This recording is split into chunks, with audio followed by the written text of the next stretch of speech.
खबर शामिल करते हैं। महर लियाकत की रिपोर्ट के मुताबिक वजीर दिफा ख्वाजा आसिफ ने कहा है कि इस्लामाबाद में होने वाले धरने में पाकिस्तान तहरीक इंसाफ के बानी इमरान खान की अहलिया बुशरा बीबी को कोई छोड़कर नहीं गया, बल्कि उन समेत सब भागे थे। ख्वाजा आसिफ ने कहा है कि सिविल नाफरमानी नाकाम हो जाएगी। सिविल नाफरमानी तब कामयाब होती है जब अवाम का इन्हिसार रियासत पर न हो।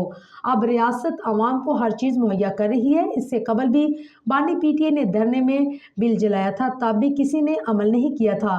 एक और सवाल का जवाब देते हुए ख्वाजा आसिफ ने कहा था कि बुशरा बीबी को कोई छोड़कर नहीं गया, उन समेत सब भागे थे। उन्होंने वीडियो देखी है।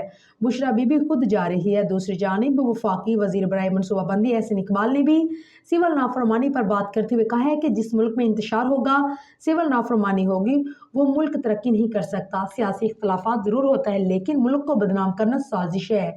अगर हमें तरक्की याफ्ता बनना है तो अमन, इस्तेहकाम, पॉलिसी के तसलसल और इस्लाहात को अपनाना होगा। वाज़ेह है कि 3 रोज़ कबल बुशरा बीबी ने धरने के दौरान जाँ बहक होने वाले कारकुनान के घर जाकर ताज़ीयत की थी और मीडिया से गुफ्तगू करते हुए कहा था कि शहादतों की वजह से तकलीफ में थी। मैं भागने वाली औरत नहीं हूँ।